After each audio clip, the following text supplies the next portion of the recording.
ప్రేక్షకులందరికీ నమస్తే. రేవంత్ రెడ్డి, పొంగులేటి, ఇంకోళ్ళు కొండా సురేఖ చాలా మంది వచ్చారు ఇలా మంత్రులు పేపర్లో. పొన్నమైన భిన్నమైన అందరూ వచ్చారు. కానీ ఏం పనికి వచ్చారు వీళ్ళంతా అంటే అందరికి వచ్చినట్టు ఒక్కడ కూర్చోరట.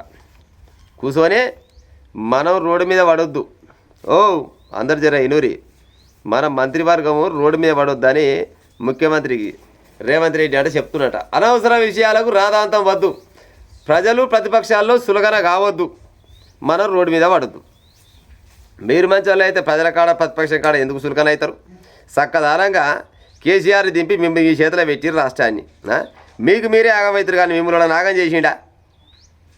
గతి లేని సంసారం చేయొచ్చు కానీ శృతి లేని సంసారం చేయలేము. మీకు శృతి లేదు, పాడైపోను. గట్టిగా చెప్పాలంటే దొంగ పని చేసినా కానీ మనగాని పని చేసిపోయాడు ఓను కేసీఆర్. తెలంగాణ రాష్ట్రాన్ని మొత్తం బర్బాదు చేసినా కూడా బయట పడకుట్ట మళ్ళా మూడో పిల్లకి తెలవకుట్ట ఏడంగెట్ట తినాలి, ఏడంగెట్ట తోసుకోవాలని చక్కదానంగా తోసుకొని సప్పుడు చేయక పాములో వండుకుండు. జర కేసీఆర్ కాడికి పోయి మీరంతా కేసీఆర్ కాడికి పోయి సార్ ఎంత తప్పు చేసినా ఎంత మోసం చేసినా జనాల సొమ్ము ఎంత తిన్నా కూడా బయట పడొద్దు అంటే ఏం చేయాలంటే ఆ పామదలో కూర్చోబెట్టి మీ అందరికి ట్రైనింగ్ ఇస్తే ఇస్తాడేమో. మరి ఆయన కాడికి పోయిరాపోరు. ఎందుకంటే ఆయన రాజకీయ గురువు, ఆయన గురువు ఆయన కేసీఆర్. ఆయన కాడికి పోయిరాపోరు మీరంతా. అనవసర విషయాలకు రాధాంతం వద్దు, ప్రజలు ప్రతిపక్షాల్లో చులకన కావద్దు, సంఘటితంగా ఉందాం. జరిగిందంతా టీ కప్పులో తుఫానే. జూబ్లీ ఉప ఎన్నికలు గెలిచిన తర్వాత స్థానిక ఎన్నికలకు వెళ్దాం. మంత్రివర్గ సమావేశంలో మంత్రులకు సీఎం రేవంత్ రెడ్డి హితవు. ఏది చేసినా కానీ ఒకటైతే పక్కలా. సరే, కొంతమందికి ఈ వీడియో నచ్చకుండొచ్చు, కానీ ఇక నచ్చలేదని నేను చెప్పకుంటాను. కానీ రేవంత్ రెడ్డి అంటే చాలా మందికి కాంగ్రెస్ ప్రభుత్వంలో ఉన్న వాళ్ళ మంత్రివర్గంలో ఉన్న వాళ్ళకు చాలా మందికి అయితే నచ్చనట్టే ఉంది. నచ్చితే గిట్టని చేస్తారు. ఇప్పుడు పెబ్బని ఎన్నుకురా అనుకో, ఒక పెబ్బ ఎట్ట చెప్తే గట్లే వినాలే, గది లెక్క. కానీ ఈ పెబ్బ చెప్పడు, వాళ్ళు వినరు. ఎందుకంటే అందరూ ఆయమన్నోళ్ళే. ఆయమన్న కోడల్ని తీసుకొస్తే అత్త కొంగదు మామ కొంగదు అనే సామెత లేదు. వీళ్ళంతా గతంలో అంతా మోతవారులే. మోతవారులకేమో మంత్రివర్గంలో స్థానాలు ఇచ్చిండు. వీళ్ళందరూ కాయబాయాలు ఎరుకున్న ముచ్చటే. గట్టిగా మాట్లాడాలంటే మాకంటే సీనియర్ వారు మన కాడికి వచ్చింది రేవంత్ రెడ్డి.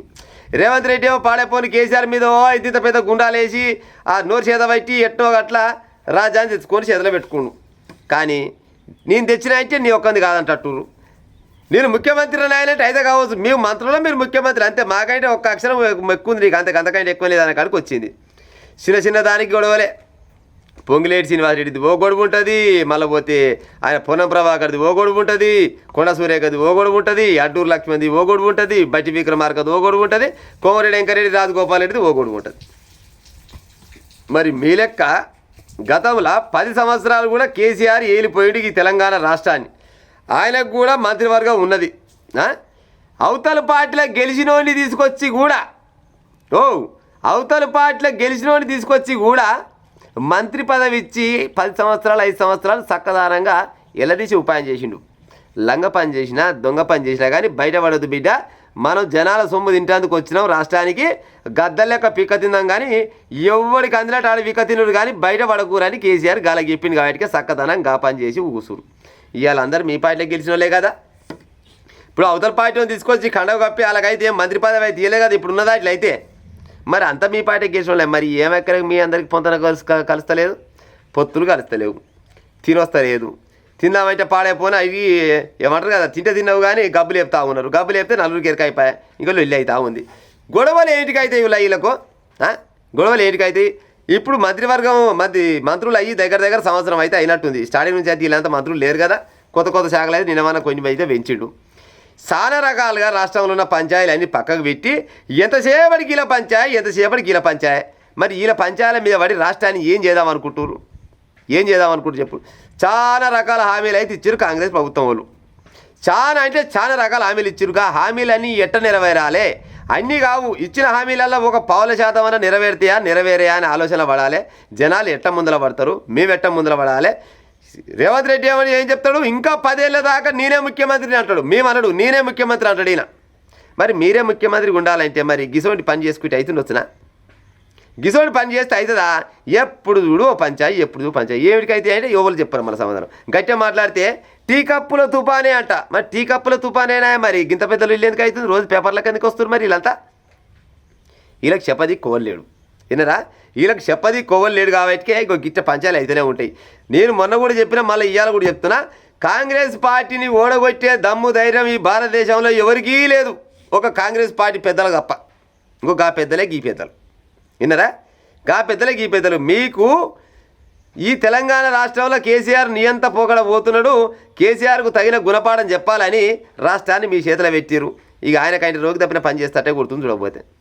ఆయన ఏమి జనాలకు ఏం నలిపెట్టలే. కాకపోతే ఎన్ని లక్షలు తిన్నా, ఎన్ని కోట్లు తిన్నా, కోట్ల రూపాయలు తిన్నా కానీ బయట పడకుండా తిన్నాడు.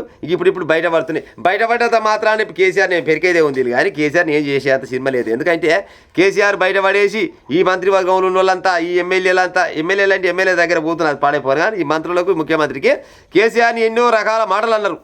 అన్ని రకాల కేసీఆర్ మొత్తం వేడికాడికి బర్బాద్ చేసి కేసీఆర్ మొత్తం నడి రోడ్డు మీద నిలబెడతామని. నడి రోడ్డు మీద నిలబెట్టరు కాదు, పామదులకు వెళ్ళి బయటికి తీసుకొచ్చే అంత దమ్ము లేకపోయాకి ఇప్పటిదాకా. పామదులకు వెళ్ళి బయట తీసుకొచ్చే దమ్ము లేకపోయా. ఆయనకి బయటికి వెళ్తే అప్పుడు ఇప్పుడు వెళ్తాడు, లేని గుండాలు ఎత్తేసిపోతుంది తప్పితే ఆ కేసీఆర్ ఏం చేసే కాలం అయితే ఏం లేదు. నిజంగా కూడా మూడోసారి కూడా కేసీఆరే కనుక ఈ తెలంగాణ రాష్ట్రంలో వస్తే వీళ్ళందరూ పని చేసినే మరి అయితే. కానీ వీళ్ళంతా కలిసి ఆయన పని మాత్రం ఏం చేయలేకపోతున్నారు. ఎందుకంటే అంతర్గతంగా వీళ్ళంతా ఒకటే. ఈ రేవంత్ రెడ్డి అయినా, కేసీఆర్ అయినా, పొంగులేటి అయినా, లేకపోతే ఈ పొన్నం ప్రభాకర్ అయినా, ఎవరైనా కానీ వీళ్ళంతా రాజకీయంగా ఒకటే ఉన్నట్టుంది. లేకపోతే గన్ని మాటలు అన్నాక ఒక్కరికన్నా ఇంతవరకు ఏమన్నా అలా తీసుకొచ్చి ఏమన్నా బయటేసి ఉపాయం చేసిరా? వేయరు. ఎందుకంటే ఇవాళ మేము పోతే మళ్ళీ ఇవాళ మేము ఉన్నాం, రేపనాడు పోతే మళ్ళీ వాళ్ళు వస్తారు కదా, మరి వాళ్ళు వచ్చినాడు మమ్మల్ని బయట గుంతుకొస్తారు అనే ఉద్దేశంతో ఇక వాళ్ళే సరుకపోతారు. కానీ మొత్తానికి మాత్రం కాంగ్రెస్ పార్టీల పంచాయలు ఇప్పుడు తగ్గినాయి అని అంటారు. కానీ ఇవి ఎప్పటికీ తగ్గాయి. ఇవి కూడా ఒక వర్గం వాళ్ళకి సంబంధించిన వాళ్ళు ఎక్కువ పంచాయతీ పెట్టుకుంటారు. అదే మళ్ళీ వేరే వర్గం వాళ్ళు ఏమైనా వెళ్ళి పెట్టారు అనుకో, ఈ కాంగ్రెస్ పార్టీలో వాళ్ళకి ఏం చేయాలో గది చేస్తారు, పక్కా చేస్తారు. కాకపోతే ఈ కాంగ్రెస్ వెనకడికి ఏమనేది అంటే, కాంగ్రెస్ ప్రభుత్వం అయితే పాడైపోను, అంత అవినీతి ఉంటుందిరా అని అనేది. గతంలో 60-70 ఏళ్ళ కాంగ్రెస్ ప్రభుత్వం మొత్తం అవినీతి ఉంటుందిరా అనేది.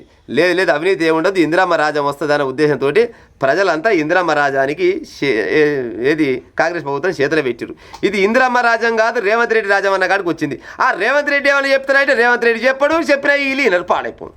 ఇంటోళ్ళు అయితే ఈ పేపర్కి ఎందుకు వస్తారు చెప్పు. ఇగో ఎంతమంది వచ్చారు చూడు. రీడ రోడ్డులో పడొద్దు, ఎవెక్కడి రోడ్లో పడతలేరు. మరి ఏంటికి అంత లేదు. మరి వీళ్ళకు అనవసర విషయాలకు రాదాంతం వద్దు, ప్రజల్లో ప్రతిపక్షాల్లో సులకన కావద్దు. మరి సులకన గమ్మని ఎవరని అన్నరా? మీ పని మీరు చేసుకొని మీ అంతలో మీరు ఇంటే ఏ లొల్లి ఉండదు. కానీ ఆ పొత్తుల కాడ తేలక పాడైపోను రోజుకో లొల్లి పెట్టుకుంటున్నారు. ఇట్లా లొల్లి పెట్టుకుంటే 10 ఏళ్ళు ఏమో కానీ ఈ 5 ఏళ్ళు వెళ్తారో చూసుకుని ఉపాయం చేయరు. కాంగ్రెస్ పెద్ద లీడర్లు మిమ్మల్ని నమ్ముకొని కార్యకర్తలు చాలా మంది చాలా రకాలు ఊర్లల్లో మమ్మగాని వాళ్ళ ఆశలల్లో నీళ్ళు పోసే ఉపాయం చేయకూరు మమ్మగాని.